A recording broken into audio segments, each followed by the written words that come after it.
श्री शिवाय नमस्तुभ्यम। हर हर महादेव। दोस्तों, पूज्य गुरुजी ने अभी अपनी कल की शिव महापुराण की कथा में शुक्रवार चतुर्दशी के दिन किया जाने वाला एक दीपक का एक ऐसा विशेष उपाय बताया है जो उन्होंने आज तक अपनी किसी भी कथा में नहीं बताया है। पूज्य गुरुजी ने कहा कि जब आपके हाथ तंग चल रहे हो, जब रुपए पैसे कहीं से प्राप्त ही ना हो पा रहे हो, जीवन में चारों तरफ से सिर्फ और सिर्फ परेशानियां आ गई हो, उनसे बाहर निकलने का कोई रास्ता ना दिखाई दे रहा हो, तो 28 मार्च 2025 शुक्रवार चतुर्दशी के दिन कर लेना एक दीपक वाला यह उपाय होगी। हर मनोकामना पूरी मिलेगी, सभी दोषों से मुक्ति, इतना धन आएगा कि संभाले नहीं संभलेगा। माता लक्ष्मी जी और महादेव जी के आशीर्वाद से पूरे साल धन बरसता रहेगा। दोस्तों, जैसा कि आप सभी लोग जानते हैं कि 28 मार्च 2025 यानी शुक्रवार को पड़ रही है चैत्र महीने की चतुर्दशी तिथि। और दोस्तों, यह वह तिथि है जो चैत्र महीने में पड़ने वाली सबसे बड़ी और चैत्र महीने की पहली चतुर्दशी तिथि है, क्योंकि यह शुक्रवार के दिन पड़ रही है और हमारे हिंदू धर्म में इसका बहुत ही बड़ा और विशेष महत्व होता है। पूज्य गुरु जी ने कहा है कि अगर कभी भी मौका लग जाए और चैत्र महीने की चतुर्दशी तिथि शुक्रवार को पड़ जाए तो आप लोगों को सिर्फ और सिर्फ एक दीपक वाला उपाय तो अवश्य ही करना चाहिए, क्योंकि इन दोनों तिथियों का संयोग बहुत ही कम आता है। इसी के साथ दोस्तों, गुरुजी ने कहा है कि जब भी चैत्र महीने की चतुर्दशी तिथि पड़े तो आप लोगों को सिर्फ और सिर्फ एक दीपक वाला उपाय तो अवश्य करना चाहिए। यह उपाय इतना खास है कि अगर आपने सही मुहूर्त पर सही क्रिया अनुसार एक दीपक वाला उपाय कर लिया जो प्राचीन काल के समय का महाउपाय है, तो मान के चलिए दोस्तों, महादेव जी के आशीर्वाद से आपके जीवन का कितना ही बड़ा दुख हो, उससे आपको मुक्ति मिल जाएगी। आपकी कोई भी मनोकामना हो, मान लीजिए आप नौकरी की तैयारी कर रहे थे तो आपकी नौकरी लग जाएगी, आपका बंद पड़ा व्यापार चल पड़ेगा। और दोस्तों, आप जिस बीमारी से आप बहुत दिनों से परेशान थे, उस बीमारी से आपको मुक्ति मिल जाएगी। आपके जीवन में धन आना शुरू हो जाएगा, आपके जीवन में धन आने के नए नए रास्ते खुल जाएंगे। और मान के चलिए दोस्तों, फिर आपको किसी भी प्रकार की परेशानी का सामना नहीं करना पड़ेगा। इसीलिए दोस्तों, 28 मार्च शुक्रवार चतुर्दशी के दिन आप लोगों को इस वाले उपाय को जरूर कर लेना है। भले ही आपने पूरे साल भर इस उपाय को न किया हो, पर अगर आपने इस चैत्र महीने में पड़ने वाली चतुर्दशी के दिन अगर इस वाले उपाय को कर लिया तो आपको इस उपाय को करने का वह फल मिलेगा जिसकी आपने कभी कल्पना भी नहीं करी होगी।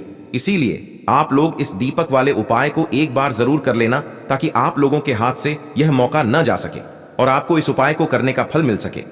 दोस्तों, यह उपाय पंडित जी ने अपनी अभी की ही शिव महापुराण की कथा में बताया है, जो इस उपाय को आज हम आपको बहुत अच्छे से समझाने वाले हैं। इस वीडियो को देखने के बाद इस उपाय को समझने के लिए आपको कोई और वीडियो को देखने की जरूरत नहीं पड़ेगी। तो दोस्तों, इस उपाय को आपको कैसे करना है, कब करना है, कहां पर करना है और उपाय को करते समय आपको किन किन गलतियों को नहीं करना है और आपको किन किन बातों का ध्यान रखना है, ये सारी जानकारी हम आपको इस वीडियो में देंगे। तो चलिए भक्तों, उपायों को शुरू करते हैं। अगर आप भी चाहते हैं कि महादेव जी का आशीर्वाद आप पर सदैव बना रहे तो वीडियो को लाइक करें, चैनल को सब्सक्राइब करें और कमेंट बॉक्स में हर हर महादेव जरूर लिखें। और अपने फायदे के लिए, गरीबी दूर करने के लिए इस वीडियो को पूरा देख कर जाना। यदि आज आपने वीडियो को बीच बीच में से देखा, काट काट कर देखा, तो जीवन में आपको कभी सफलता हासिल भी नहीं होगी। देखिए दोस्तों, यह 28 मार्च शुक्रवार चतुर्दशी का दिन यह इतना खास होता है, इतना महत्वपूर्ण होता है। देखा गया है कभी कभी बड़े बड़े पूजा पाठ अनुष्ठान से जो मनोकामना पूर्ण नहीं होते, वह 28 मार्च शुक्रवार के दिन एक छोटे से उपाय करने से ही आपकी मनोकामना पूर्ण हो जाती है। अब हम समझते हैं इस वाले उपाय को हमें करना किस समय है। इस एक दीपक वाले उपाय को हमें चैत्र महीने के शुक्रवार के दिन करना किस समय है। तो देखिए, इस उपाय को करने का जो समय है वह सुबह का समय है और शाम का समय भी है। अब देखिए, यहाँ पर हम मुख्य रूप से सुबह का समय नहीं बोलेंगे, क्योंकि 28 मार्च शुक्रवार चतुर्दशी का दिन है और इस दिन प्रदोष काल के समय का बहुत महत्व होता है। बाकी अगर सुबह के समय भी करेंगे तो भी अच्छा होगा, उसमें कोई भी दिक्कत वाली बात नहीं है। तो चलिए जानते हैं इस विशेष उपाय के बारे में। लेकिन उससे पहले एक प्रार्थना, अगर आप इस चैनल पर नए हैं तो आप इस वीडियो को लाइक करें, चैनल को सब्सक्राइब करें और कमेंट बॉक्स में आप अपनी राशि या अपना नाम जरूर डाल दें, क्योंकि हम राशि से जुड़ा भाग्य भी बताते हैं और भाग्य में चल रही परेशानियों को दूर करने के लिए वह आसान से आसान उपाय भी बताते हैं। तो चलिए अब हम अपने सबसे पहले उपाय की बात कर लेते हैं। उपाय के लिए आपको 2 दीपक लेने होंगे। दोनों ही दीपक आप मिट्टी के भी ले सकते हैं और दोनों ही दीपक आप शुद्ध आटा मढ़कर उनके भी तैयार कर सकते हैं। अब दोस्तों, दोनों ही दीपक के अंदर आपको शुद्ध घी का प्रयोग करना होगा और एक दीपक के अंदर आपको गोल रुई की बाती का प्रयोग करना होगा और एक दीपक के अंदर आपको लंबी बाती का प्रयोग करना होगा। लंबी बाती वाले दीपक के अंदर आप मौली वाला जो धागा आता है कलावा का, उसकी बाती का प्रयोग भी आप लंबी बाती वाले दीपक के अंदर कर सकते हैं।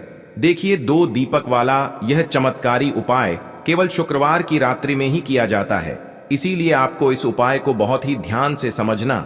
इसी के साथ में आपको एक चुटकी काले तिल के दाने लेना है और इसी के साथ में आपको मात्र एक चुटकी हल्दी भी लेनी होगी। अब दोस्तों, ये सभी सामग्री लेकर के आपको रात्रि के समय पहुंच जाना है अपने घर में, जहां कहीं भी तुलसी जी का पौधा, तुलसी माता का निवास स्थान है, वहां पर। देखिए दोस्तों, सबसे पहले तो आपके पास जो एक गोल बाती का दीपक है, उसे आपको तुलसी जी के वहां पर प्रज्वलित करना है। दीपक को प्रज्वलित करते समय आपको ओम नमो भगवते वासुदेवाय इस मंत्र का 11 बार जाप कर लेना है।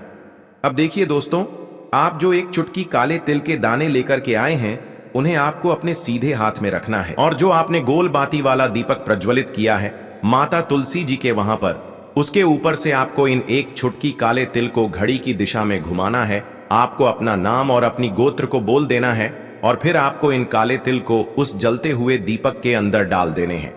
देखिए, काले तिल भगवान विष्णु के पसीने से उत्पन्न हुए हैं और जब भी हम यह दीपक की रात्रि में प्रज्वलित करते हैं तो इससे हमें हमारे कर्ज में राहत मिलती है, हमारे जीवन में धन प्राप्ति के नए नए मार्ग खुलते हैं, हमारा अगर कोई भी कार्य रुका हुआ है तो वह भी परिपूर्ण होता है। देखिए, गोल बाती का जो दीपक है, विशेषकर हम माता तुलसी के वहां पर भगवान विष्णु और माता लक्ष्मी के निमित्त प्रज्वलित कर रहे हैं। इस प्रकार से आपको यह दीपक प्रज्वलित कर देना है। अब जो आपके पास लंबी बाती का दीपक है, एक चुटकी हल्दी है, तो इससे आपको लेकर के पहुंचना है अपने घर के मंदिर में। आपके घर के मंदिर में माता लक्ष्मी की जो भी प्रतिमा की मूर्ति है, उनके सामने सबसे पहले तो आपको यह लंबी बाती का दीपक रखना है, फिर आपको दीपक को प्रज्वलित कर देना है। दीपक को प्रज्वलित करते समय आपको ओम महालक्ष्मी नमः इस मंत्र का जाप करते रहना है। अब दोस्तों, आपके पास जो एक चुटकी हल्दी है, उसे आपको अपने सीधे हाथ में रखना है और इस एक चुटकी हल्दी को आपको उस दीपक के ऊपर से 11 बार घड़ी की दिशा में घुमाना है और आपको ओम महालक्ष्मी नमः मंत्र का जाप करते रहना है और इस एक चुटकी हल्दी को आपको उसे दीपक के अंदर डाल देना है। देखिए, एक चुटकी हल्दी वाला जो दीपक है आपके जीवन से दुर्भाग्य को समाप्त करता है, माता लक्ष्मी की आपको कृपा प्राप्त करवाएगा, धन प्राप्ति के आपके जीवन में नए नए मार्ग बनाएगा। देखो, अगला उपाय है, वह भी बहुत ज्यादा खास है। तीनों उपाय को आप जरूर सुनना, क्योंकि जो आपको अच्छा लगे वह उपाय आप कर सकते हैं। देखिए, इस उपाय के लिए आपको 2 हरी इलायची लेनी होगी। हरी इलायची आपको साबुत लेनी है, खंडित नहीं होनी चाहिए। और इसी के साथ में आपको मात्र थोड़ा शहद लेना है। शहद आपको मात्र आधा चम्मच या फिर उससे भी कम ले लेना है। और इसी के साथ में आपको एक दीपक ले लेना है। दीपक आप चाहे तो मिट्टी का भी ले सकते हैं और आप चाहे तो शुद्ध आटा मढ़कर उसका दीपक भी आप तैयार कर सकते हैं।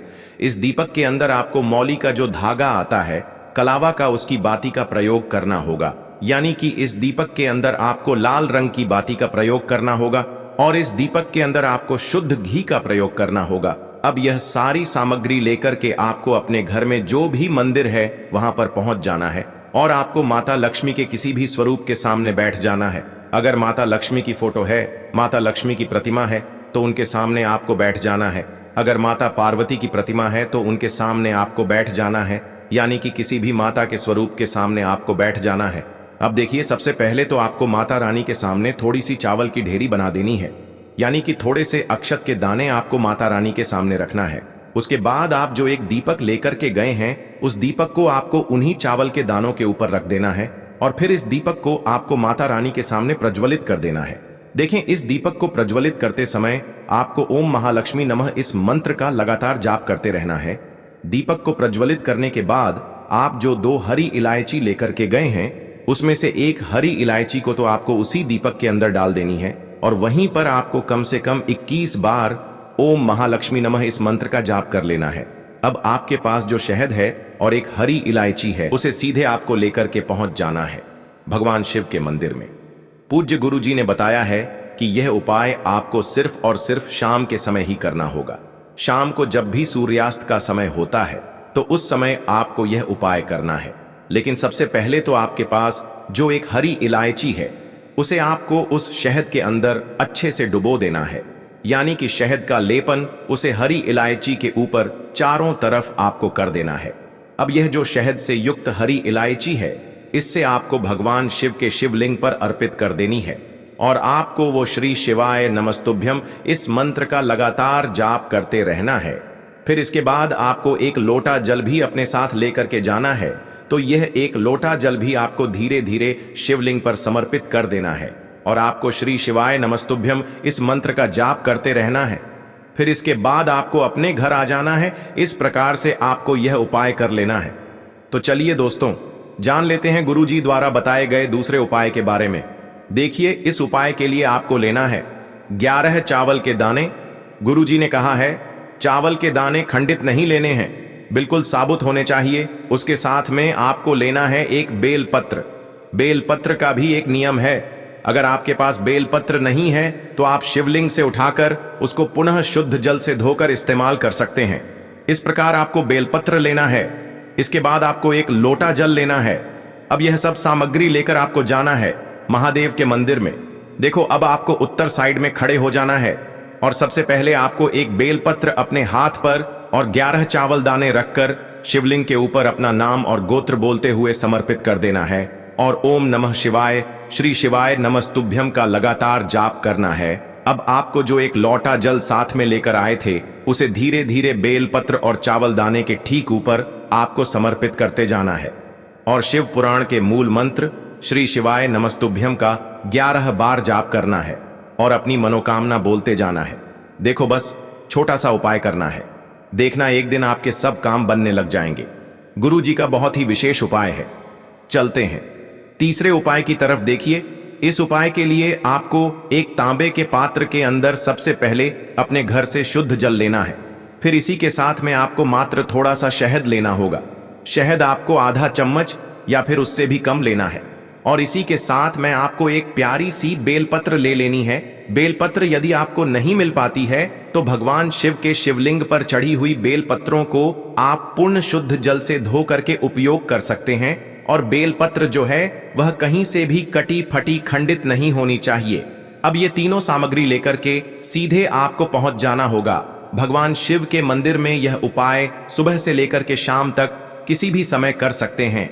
देखिए, सबसे पहले तो आपके पास जो शहद है उससे आपको अपने सीधे हाथ की चिटी उंगली के जो पास वाली उंगली होती है, अनामिका उंगली, उसमें थोड़ा सा शहद आपको लेना है और इससे फिर आपको शिवलिंग पर जहां माता अशोक सुंदरी का स्थान होता है वहां पर आपको ओम का निर्माण करना है। लेकिन जलाधारी के बिल्कुल बीच में जो स्थान होता है उसे माता अशोक सुंदरी का स्थान कहते हैं और इसी स्थान पर आपको शहद से ओम का निर्माण करना है। अब दोस्तों, आपके पास जो एक बेलपत्र है उसे आपको अपने सीधे हाथ की हथेली पर रखना है और महादेव से आपको अपनी विशेष मनोकामना, आपके जीवन में जो भी संकट चल रहे हैं, जो भी समस्याएं चल रही हैं, जो भी जीवन में दुर्भाग्य बना हुआ है, आप अपने किसी भी कार्य में सफल नहीं हो पा रहे हैं, तो जिस भी प्रकार की आपकी समस्या है उसे दूर करने के लिए आपको महादेव से प्रार्थना कर लेनी है। और फिर यह जो एक बेलपत्र है इससे आपको शिवलिंग पर माता अशोक सुंदरी वाले स्थान पर समर्पित कर देनी है। देखिए, जहां पर आपने ओम का निर्माण किया है उसी के ऊपर आपको यह बेलपत्र भी समर्पित कर देनी है। देखिए, बेलपत्र की चिकनी साइड का हिस्सा शिवलिंग से स्पर्श होगा और इसकी जो डंडी है वह आपको जलाधारी की ओर रखनी है। बड़ी पत्ती वाला भाग शिवलिंग की तरफ रहेगा। इसी प्रकार से आपको यह बेलपत्र समर्पित कर देनी है। अब दोस्तों, आपके पास जो एक जल का पात्र है उसमें से थोड़ा सा जल तो आपको बेलपत्र की जो आगे वाली पत्ती है उस पर आपको समर्पित करना है और आपको श्री शिवाय नमस्तुभ्यम इस मंत्र का जाप कर लेना है। फिर उस पात्र के अंदर जो जल बचेगा उसे पूरा आपको भगवान शिव के शिवलिंग पर धीरे धीरे समर्पित करते जाना है और लगातार आपको शिव महापुराण के मूल मंत्र श्री शिवाय नमस्तुभ्यम इस मंत्र का जाप करते रहना है। गुरु जी ने कहा है कि जल आपको इतने धीरे धीरे समर्पित करना है कि जल समर्पित करते हुए आप कम से कम 11 बार श्री शिवाय नमस्तुभ्यम या फिर ओम नमः शिवाय इस मंत्र का जाप कर सकें। फिर इसके बाद वापस आपको अपने घर आ जाना है। इस प्रकार से आपको यह उपाय कर लेना है। आप देखेंगे कि आपकी सभी मनोकामनाएं अवश्य ही पूरी होंगी। यह उपाय आपको अवश्य करने हैं। इस वीडियो में हमने आपको 3 से 4 महाउपाय आपको बताए हैं जो आपको शुक्रवार के दिन करने हैं। अगर आपके मन में उपाय से जुड़ा कोई भी सवाल है तो आप कमेंट बॉक्स में पूछ सकते हैं। अगर आपको हमारी ये वीडियो पसंद आई हो तो हमारे इस वीडियो को लाइक करें, चैनल को सब्सक्राइब करें और कमेंट बॉक्स में लिखें हर हर महादेव, जय मां लक्ष्मी। देखो, यदि आपके जीवन में आर्थिक संकट बहुत अधिक हो रहे हैं, धन की समस्या लगातार जीवन में बनी हुई है, एक एक रुपयों को प्राप्त करने के लिए आपको बहुत अधिक मेहनत कर रहे हैं, तो आज रात्रि में सोने से पहले आपको यह एक चमत्कारी दीपक का उपाय अवश्य करना है। या फिर यदि आपका जो व्यापार है, बिजनेस है, दुकान है, वो अच्छे से नहीं चल पा रही है, तो आज रात्रि में इस विशेष दीपक का उपाय आपको अवश्य करना चाहिए। देखो दोस्तों, दीपक हमारे घर में सभी नकारात्मक शक्ति को बाहर करता है। यह उपाय आपको साल में केवल एक बार करने का ही मौका मिलता है। देखिए, इस उपाय के लिए आपको तुलसी जी की जो सूखी लकड़ी होती है उसे ले लेना है। देखिए दोस्तों, यदि आपके पास पुरानी तुलसी जी की लकड़ी है तो उसे आप ले सकते हैं, और यदि आपके घर में तुलसी जी जो लकड़ी है वो सूखी हुई है तो उसकी लकड़ी आप तोड़ करके इस्तेमाल कर सकते हैं। लेकिन आपको ध्यान रखना है कि सूर्यास्त से पहले पहले ही आपको ये जो तुलसी जी की लकड़ी है इससे अवश्य ही तोड़ लेना है।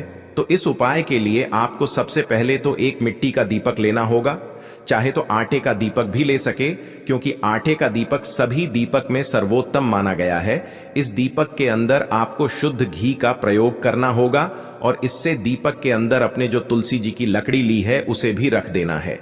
लेकिन ये जो तुलसी जी की लकड़ी है इसमें आपको चारों तरफ अच्छे से घी लगा लेना है। देखिए, गुरुजी ने बताया है कि जो तुलसी जी की लकड़ी है यदि आप उपाय करते हैं और बहुत ही शीघ्रता से जल जाती है, तो इसके लिए आपको एक कार्य करना है। आपको थोड़ी सी रुई ले लेनी है और उस रुई को आपने जो तुलसी जी की लकड़ी ली है उस पर अच्छे से चारों तरफ लपेट देनी है। तुलसी जी की लकड़ी के ऊपर रुई लपेटने के बाद इसे आपको पूरा घी के अंदर डुबो लेना है। अब इसे आपको बाती के रूप में प्रयोग करना है। अब दोस्तों, इस दीपक को आपको प्रज्वलित कहाँ करना है?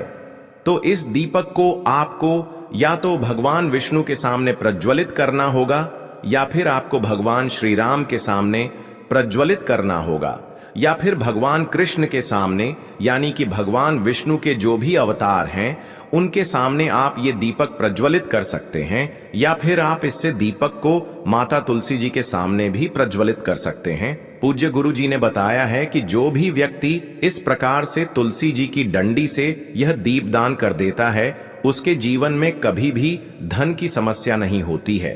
इसीलिए आपको यह पूरे साल में केवल एक बार ही मौका मिलता है। इस उपाय को करके देखना, आपकी सभी इच्छाएं जरूर पूर्ण होंगी। यह जो उपाय है रात्रि में सोने से पहले करना है।